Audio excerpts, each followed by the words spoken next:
10:36 में बाइबल कहती है, चलिए उसमें नजर डालें। क्योंकि तुम्हें धीरज धरना आवश्यक है ताकि परमेश्वर की इच्छा को पूरा करके तुम प्रतिज्ञा का पालन पाओ। परमेश्वर की इच्छा किसी के लिए भी हो सकती है, न कि उनके लिए जिन्हें वादे किए गए हैं, बल्कि उनके लिए जो परमेश्वर के कहे पर करते हैं ताकि उन्हें प्रतिज्ञा का फल प्राप्त हो। यशायाह में कहा गया है, तैयार और आज्ञाकारी धरती की वसा खाएगा। खैर, हम सब तैयार हैं, पर क्या आज्ञाकारी हैं? पहले आपको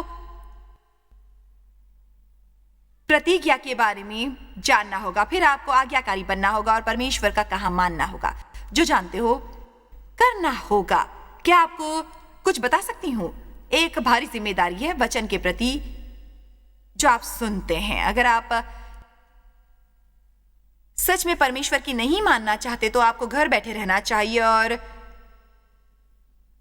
कुछ नहीं सीखना चाहिए, क्योंकि हर बार आप टीवी ऑन करेंगे तो कुछ न कुछ उपदेश देखेंगे।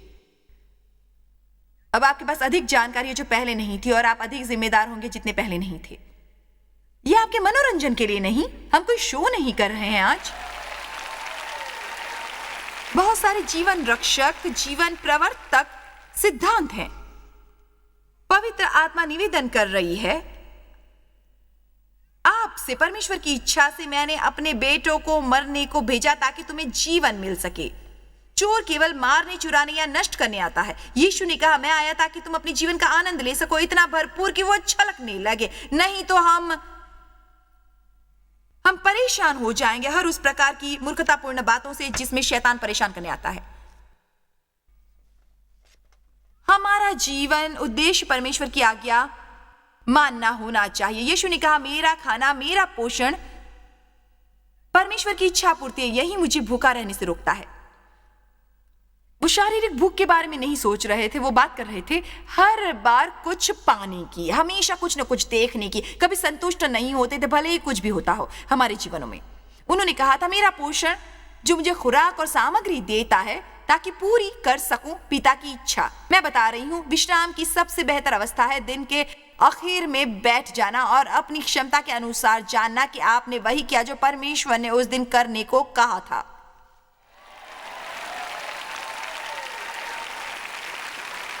प्रभु जानते हैं कि हम भूले करते हैं और पश्चाताप के लिए परमेश्वर का शुक्रिया अदा करना चाहिए। खुशी की बात है कि हम पश्चाताप कर सकते हैं जब हम पाप करते हैं, पर मुझे यकीन है कि हम जानबूझकर नहीं करते। और अब जानते हैं, मेरा मतलब ये नहीं है कि किसी प्रकार का श्रम ना किया गलत तरीका हो, लेकिन जब लोग छुट्टी लेते हैं, वे आते हैं और होटल किराए पर लेते हैं और कुछ इस तरह आते हैं जैसे बहुत सारे लोगों को मैंने हाथ उठाकर कहते सुना है कि वे जानते हैं कि उनके जीवन में अवज्ञा है। इससे मुझे एक चीज का पता चलता है कि हम समझ नहीं रहे कि परमेश्वर है। हम समझ नहीं पा रहे परमेश्वर का श्रद्धा युक्त भय और श्रद्धा युक्त आदर। हमें परमेश्वर से भय नहीं रखना चाहिए, पर यह सम्मानजनक भय है। मैंने कभी कुछ पाने के लिए परमेश्वर की आज्ञा नहीं मानी, मैं कुछ पाने के लिए नहीं करती और मैं अलग चीजें करती हूं इस उम्मीद में कि उनसे मेरे जीवन में परमेश्वर की आशीषों का प्रवेश हो। यहीं से आपको शुरू करना है, लेकिन हम उस मुकाम पर पहुंच जाते हैं जहां हमसे परमेश्वर की आज्ञा मानते हैं, क्योंकि हम उनसे प्रेम करते हैं। हम सराहना करते हैं जो उसने हमारे जीवन में किया है। हमें वो सब दिया है जिसकी हमें जरूरत है, हमें वो सब प्राप्त है जो हम चाहते हैं। नया नियम कहता है, परमेश्वर का प्रेम हमें बाध्य करता है। परमेश्वर का प्रेम आत्मनियंत्रण संचालित करने का कारण बनता है और उन चीजों को करने से रोकता है जो हम करना चाहते हैं। मैं हर चीज नहीं कह सकती और ना ही कहना चाहती हूं, क्योंकि मैं परमेश्वर से प्रेम करती हूं। मैं कृतज्ञ नहीं हो सकती और ना ही प्रकट कर सकती हूं, क्योंकि परमेश्वर के हृदय को चोट पहुंचती है। इससे मेरी जीवन योजना पर चोट पहुंचती है, मेरे जीवन के अभिषेक पर चोट पहुंचती है, इससे मेरी सेवकाई पर असर होता है, ये मेरी शिक्षा को प्रभावित करेगा और मैं ऐसी बहस कभी भी नहीं कर सकती। मैं गुस्से में रहने की कोशिश नहीं कर सकती, मैं ये नहीं कर सकती। दूसरे छोर पर महान बलिदान है, मुझे वो कार्य समाप्त करना है जो उसने मुझे दिया है। यीशु ने कहा है, अगर मुझसे प्रेम है मेरी आज्ञा मानोगे। इसलिए हम उपासना में जो चाहे गा सकते हैं, पर हम परमेश्वर को कितना चाहते हैं वो प्रकट होता है हम कितना करते हैं जो उसने हमें करने को कहा है। सुनो, मुझे याद है कितना मुश्किल था मेरे लिए सिर्फ डीव से बात करना जिसने मुझे दीवाना कर दिया था। और हमारे शुरुआती दिनों में परमेश्वर कहते, जाओ और उससे बात करो, जाओ और उससे बात करो। मैं ऐसा नहीं करूंगी, वो बात नहीं करूंगी। जाओ और उससे बात करो, जाओ और बताओ कि तुम्हें खेद है। मैं वो बात नहीं करना चाहती थी, अब उसकी बारी है। पिछली बार मैंने बात की थी, ये मूर्खता की बात है। परंतु मुझे बाइबल में कोई ऐसा शास्त्र वचन नहीं मिला जो कहता है माफी मांगो, अब तुम्हारी बारी है। अभी तक वो मुझे नहीं मिला।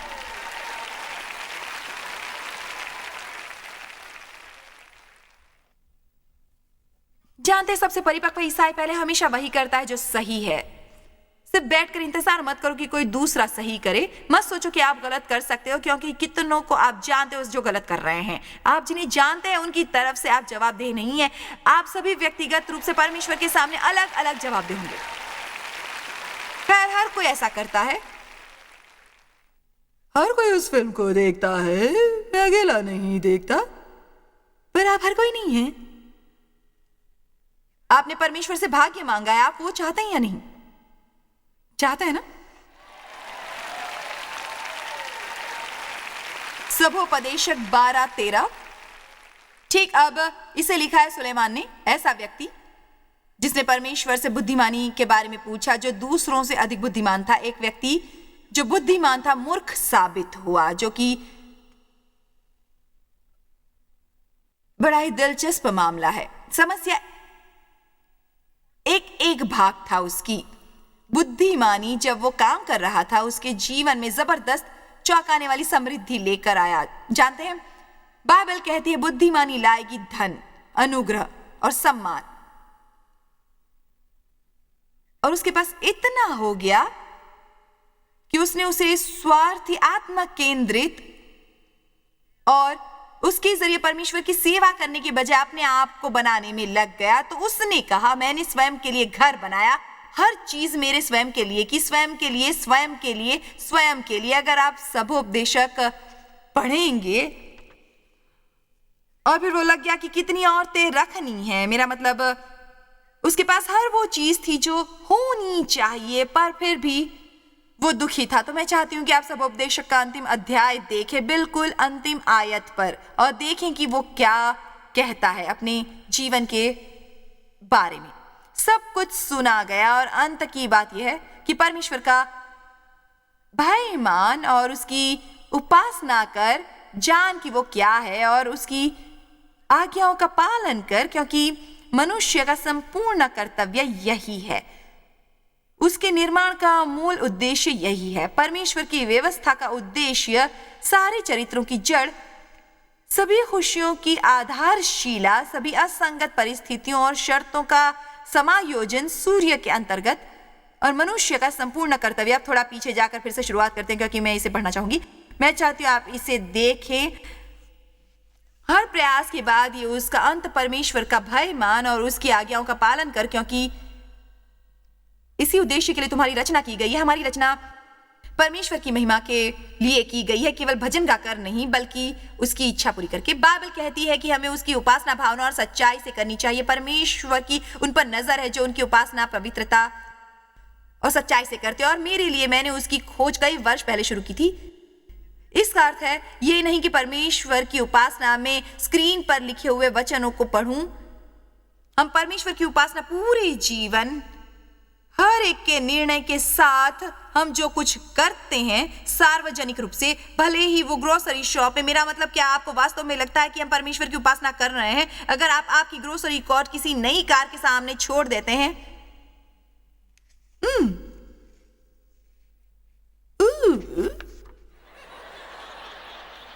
बाकी लोग बहाना ढूंढ रहे होंगे। आप कोई बाकी लोग नहीं है, आप परमेश्वर के बच्चे हैं, एक राजा के बच्चे हैं, यीशु मसीह के साथ एक संयुक्त वारिस। आप कोई बाकी लोग नहीं। और हम दुनिया में इसलिए हैं कि लोगों को जीने का रास्ता दिखाएं, उनकी तरह नहीं, बल्कि उदाहरण द्वारा उन्हें रास्ता दिखाएं, अपनी तरह जीने को बताएं। आमीन। मैं एक दुकान में गई और 2 जोड़ी जूते खरीदे और मैं 2 पर्स देख रही थी जो जूतों को मैच करें। मैंने निर्णय लिया कि मैं केवल एक पर्स खरीदूंगी।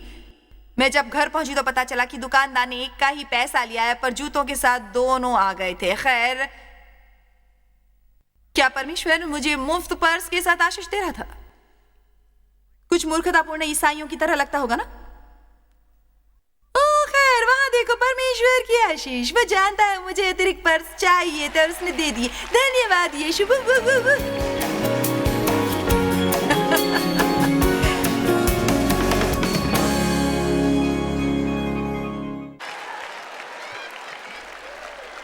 ओह, मुझे गुदगुदी हो रही है। हालेलुया।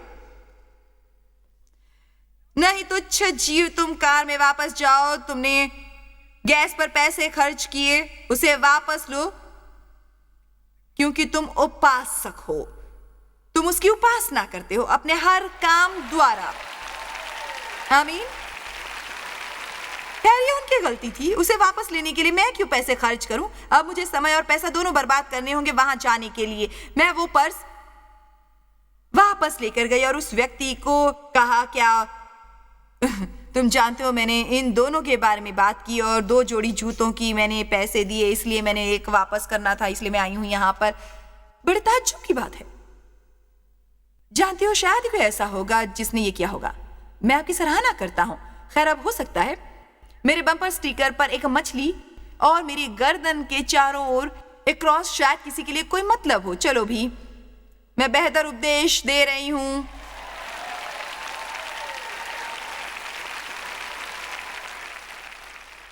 जानते हैं, मुझे ये संदेश पसंद है क्योंकि मुझे यकीन है कि ये आपको कुछ सिखाएगा उस संकरे मार्ग पर चलने के लिए जो जीवन की ओर जाता है, और दूसरा चौड़ा मार्ग जो विश्वास की ओर ले जाता है।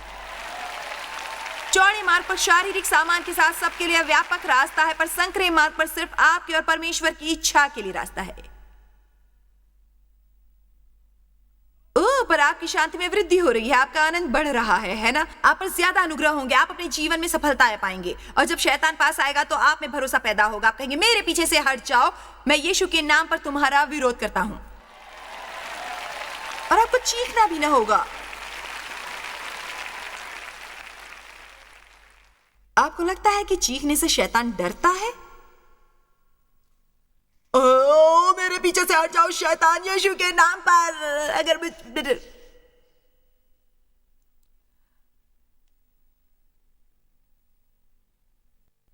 अगर आप सबोपदेशक 12-13 देखें, शास्त्र वचन के दूसरे भागों को, जो कहता है कि आज्ञाकारिता सभी चरित्रों की जड़ है।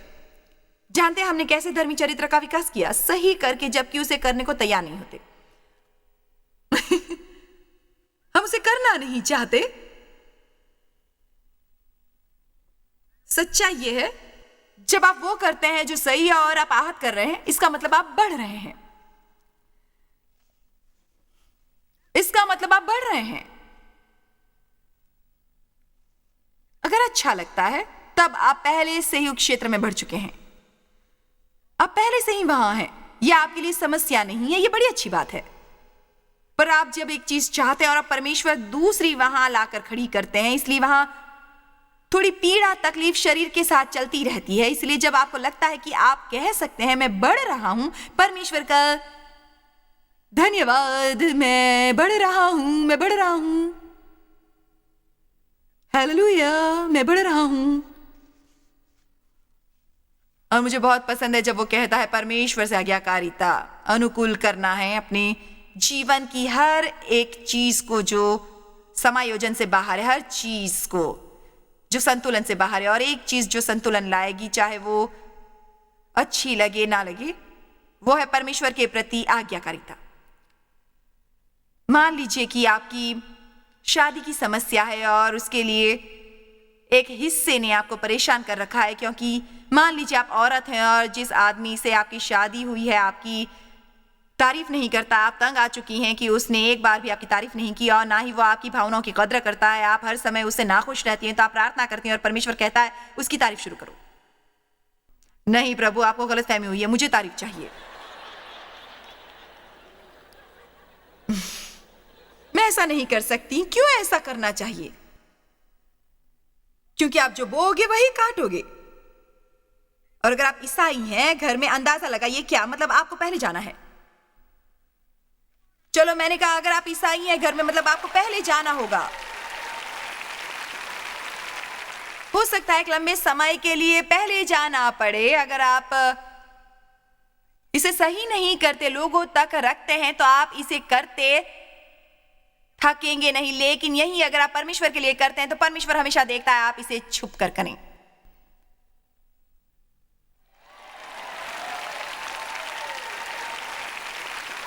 छोटी छोटी बातों में वफादार रहिए। जानते हैं मैं कहां से चाहूंगी कि आप शुरू करें? आप अपने विचारों से शुरू करें। मैं चाहती हूं कि आप अपने विचारों से शुरू करें। जानते हैं क्यों? क्योंकि 2 कुरिन्थियों 10:4-5 कहती है, क्योंकि हमारी लड़ाई के हथियार शारीरिक नहीं पर गढ़ों को ढा देने के लिए हैं, परमेश्वर द्वारा सामर्थ्य। आयत 5 कहती है, इसलिए हम कल्पनाओं का और हर ऊंची बात का जो परमेश्वर की पहचान के विरुद्ध में उठती है खंडन करते हैं, और हर भावना को जो कैद करके मसीह का आज्ञाकारी बना देते हैं। मुझे अपने कई विचारों को बंदी बनाना पड़ा आज सुबह यहां आने के लिए। सिर्फ बातें, ना समझ बातें, आपको पता है, उसे रोक दो। बाहर रोक दो। आपका जीवन कभी भी विजय नहीं हो सकता अगर आपका मन गड़बड़ है।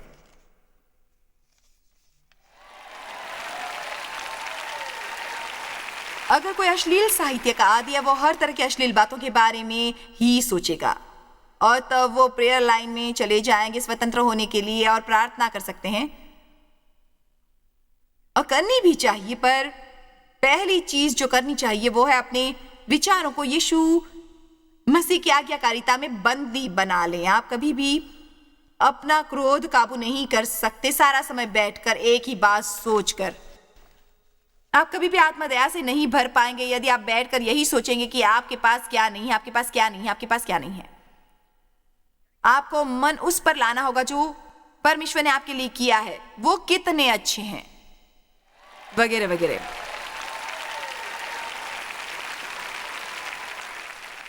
अभद्र होने के लिए क्षमा मांगो।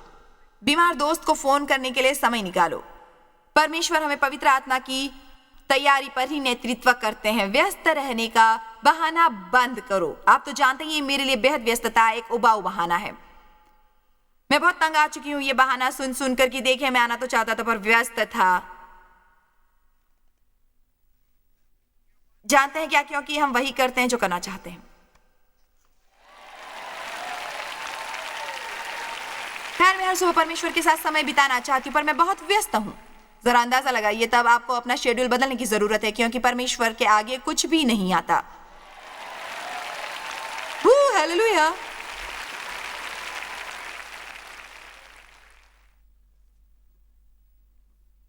न शिकायत करो, न गप्पे मारो, असंतुष्ट न बनो।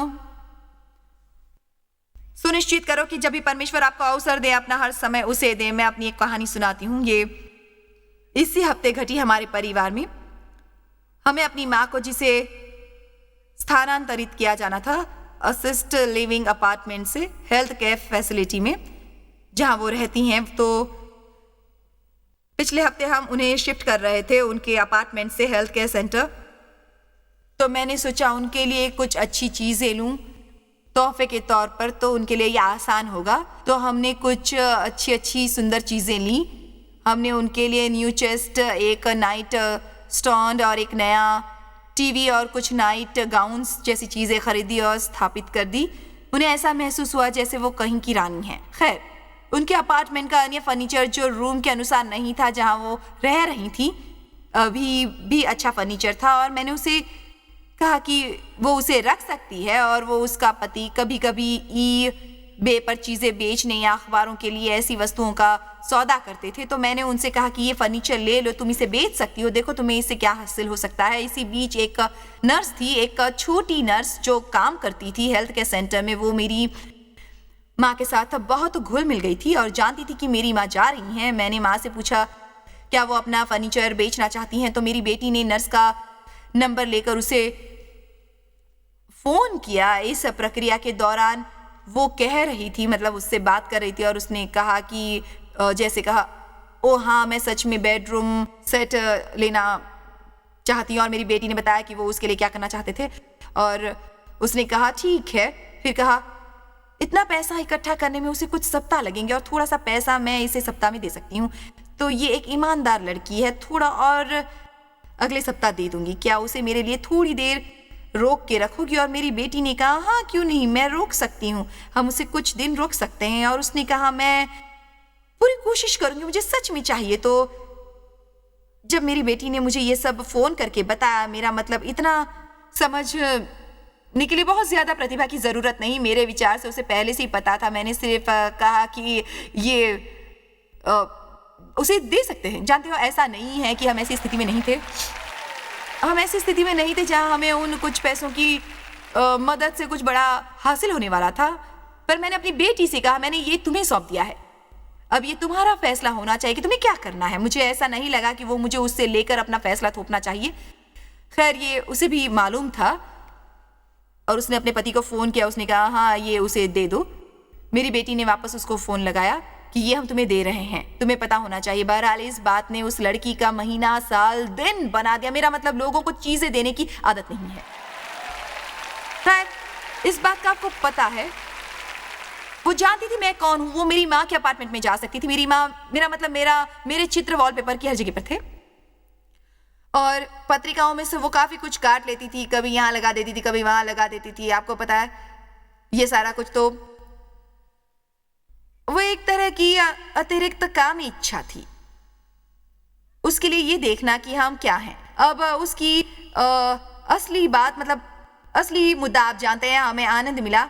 मैंने कहा ओह ये तो अच्छी बात है, मैं चाहती हूँ कि आप ये संदेश पढ़ें। मेरी बेटी बाद में मेरी माँ को देखने गई, वो लड़की भी माँ को देखने वहां आई हुई थी। जरा सोचे परमेश्वर कैसा ताज्जुब दिलाते हैं। उसने मेरी बेटी से कहा, मेरी बेटी ने उसका संदेश बनाकर मुझे भेजा, और यहां मैं आपको बताऊंगी कि उसने मेरी बेटी को क्या संदेशा भेजा था। मैं परिवार जिसको हम फर्नीचर दे रहे हैं, हाल ही में मैं एरिजोन में यहाँ स्थानांतरित हुआ है अपने माँ बाप के साथ, क्योंकि उनका 5 बेडरूम का फ्लैट जलकर खाक हो गया था। मुझे लग रहा है कि उनका बीमा नहीं था, क्योंकि उसने कहा था कि वो तिनके से शुरू कर रहे हैं, और मेरी बेटी ने यूं लिखा कि हमने वो अवसर खो दिया होता, हमने बहुत आसानी से वो अवसर खो दिया होता। और हाँ, अगर हमने उसे बेचा होता तो कुछ रुपए मिले होते। परंतु जानते हैं क्या, परमेश्वर कई तरीकों से स्वयं हमें उम्मीद से ज्यादा देता है जितना हम स्वयं नहीं पा लेते। अगर हम पैसा ही पैसा करते रहेंगे, और तब आपको प्राप्त होगा आनंद और शांति और स्पष्ट विवेक इत्यादि जो इसके साथ चलता है। मेरा आशीर्वाद है कि आप अधिक जाने छोटी छोटी बातों को, क्योंकि मेरे ख्याल से मैं नहीं जानती कि परमेश्वर की नजर में छोटी चीजें या बड़ी चीजें होती हैं, सिर्फ और सिर्फ चीजें होती हैं। और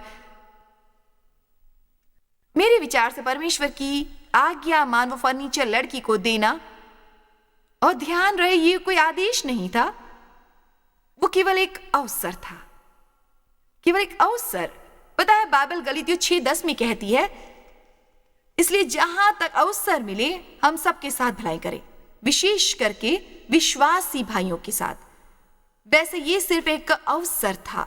हमारे पास कितनी बार अवसर आते हैं जिन्हें हम बस निकल जाने देते हैं अपने हाथ से ऐसे ही। जानते हो हम क्या जाने देते हैं? अधिक आनंद, अधिक शांति, अधिक अधिकार, अधिक आशीषें। चलिए भी, क्योंकि अधिक आज्ञाकारी तुरंत शीघ्र और बेहद आज्ञाकारी जैसे ही हम हैं, दुश्मन के विरुद्ध हमें कम से कम परेशानी होगी। ओह वो तुम्हारे खिलाफ आ रहा है। मैं कभी नहीं बताती कि शैतान आपके खिलाफ आएगा, वो शायद आपके खिलाफ आएगा तो मैं बता सकती हूँ, बस सफल नहीं होगा लंबे समय तक, क्योंकि परमेश्वर स्वर्गदूतों को आपका भार दे देगा आपके बचाव और सुरक्षा का, आपकी आज्ञाकारिता और सेवाओं के लिए। आमीन और आमीन, आमीन। परमेश्वर का आज्ञाकारी होना द्वार है बेहतरीन जीवन का जो आपको मिल सकता है। ये सबसे समझदारी की बात है जो आप कर सकते हो, और ये सबसे आसान तरीका है शैतान पर विजय पाने का। बाइबल कहती है अपने आप को उसे समर्पित कर दो, शैतान को रोको और भगा दो। हम नहीं रोक सकते अगर हम परमेश्वर को समर्पित नहीं होते। मैं चाहूंगी कि इस विषय में आप कोई अधिक जाने। मैं चाहती हूँ कि आप जाने कि आप में शैतान पर अधिकार पाने की शक्ति है। आप अधिकारिक व्यक्ति हैं और आपको उसे कार्यरत करना आना चाहिए। इसलिए इन शिक्षाओं को पाइए और उन्हें अपने जीवन में कार्य करने दीजिए अभी के अभी।